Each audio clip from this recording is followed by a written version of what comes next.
So today, let me share with you some information and lessons learned from our experience doing internships at the Library of Alexandria in Egypt. So let's start first with some background. So we have a big IT. It consists of 6 entities. That includes infrastructure operation, enterprise application integrated solutions, and the library information system, and information science, which is where we provide our web archiving, where we do our web archiving activities, and also other activities such as high performance computing for research at the universities. We also have an Arabic Computational Linguistics Center and a digitization facility. So why go the effort to do an internship program? I think it has at least 3 benefits. So one is that interns get to have real hands-on experience beyond their academic background, which I think is very important. Going back on my own experience, I learned a lot when doing internships back when I was at college. Another thing is we always say that we have a lot of work to get done and not enough people to do it. So here we go. We have interns who are interested, and we always find them quite intrigued and eager to get their hands dirty with the different things we do. And it's also a good chance to network with the community, which has a lot of benefits, as we'll get into that more. So some history of our experience. Before 2019, we used to have a few interns would drop here and there, but it was not really a program. We started the program in 2019. Then we had the pandemic, so nothing in 2020. Then we went back in 2021 with partial presence in the office to reduce density of people in the building. And then we went back normally to resuming the program in 2022. And we look forward to continuing forward. So what ingredients go into this? We need 3 things. We need interns. In this program, we look for undergraduates who have 1 year or 2 years to graduate. And we need mentors. So these are staff engineers who are willing to put their time into providing guidance and support to the interns. And we need the project ideas. And our experience has been that the best project ideas are ones that are not so big that they cannot be done within a limited time frame of the internship, and also ones that do not require much background.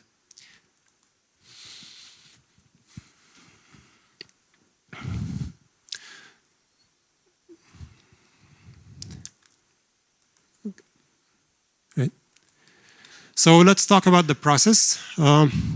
We start with an application, a call for applications.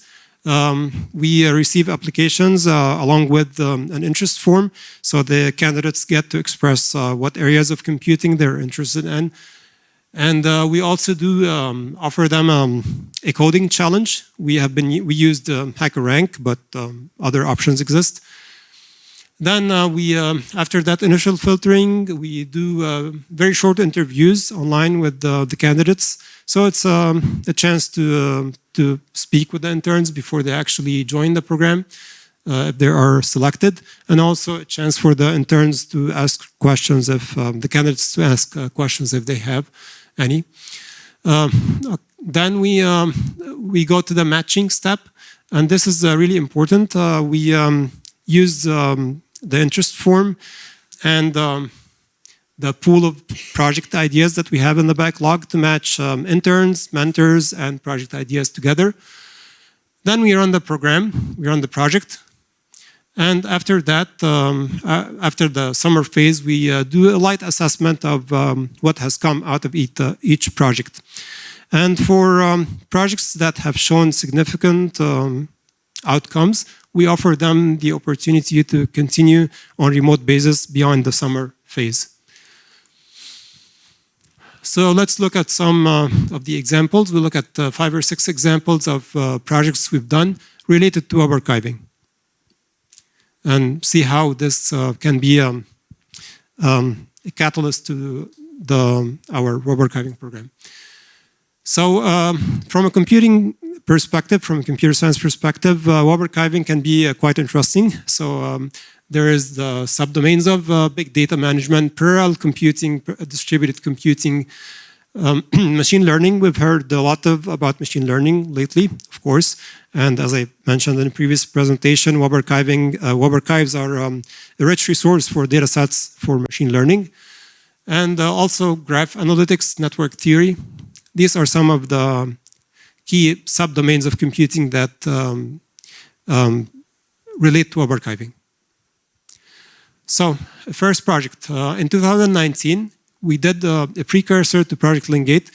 Some of you may be familiar with Project Lingate. It's something we did, we later on took on as a funded project by the IIPC in collaboration between Bibliotheca Alexandrina and the National Library of New Zealand to develop core functionality and a catalog of research use cases for temporal graph visualization. So before that, to explore the idea, two of our interns worked on 2 basic tools. One was a basic web service for inserting and retrieving hyperlink data, and the other was a tool to extract that hyperlink data from WAC files and feed that into the web service. Using that initial trial and exploration of the idea, we were able to, that helped us a lot in drafting the proposal and to shape the idea that we then took on.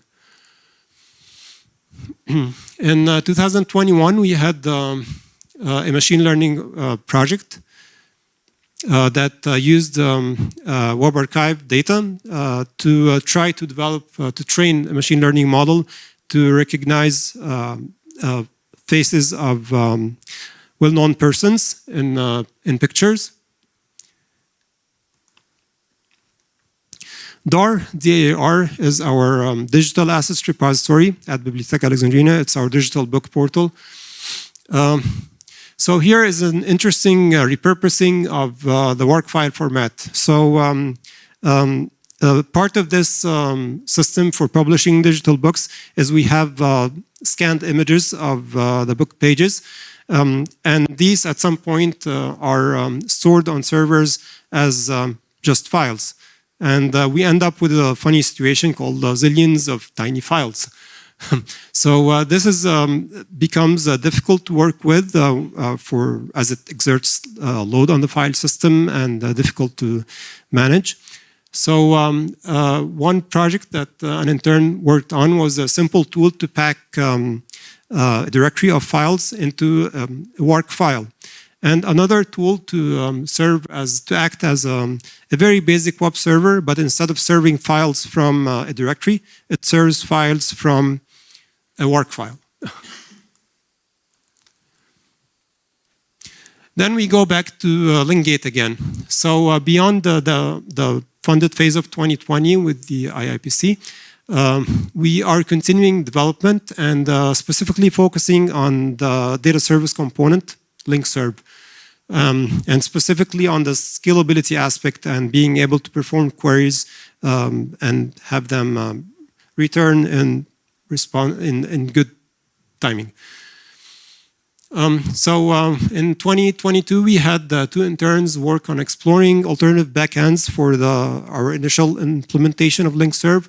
They looked at 2 things. One of them was GraphX, which is something that works with Apache Spark. And another is Gremlin, which is a traversal language provided by something called Gremlin Server, part of the Apache Tinkerprop project. This was very useful in that it gave us a good assessment of these 2 options as far as in terms of their ability to perform queries on graphs, such as operations such as path and loop finding, And currently we are working on a rewrite of LinkServe based on that exploration and investigation.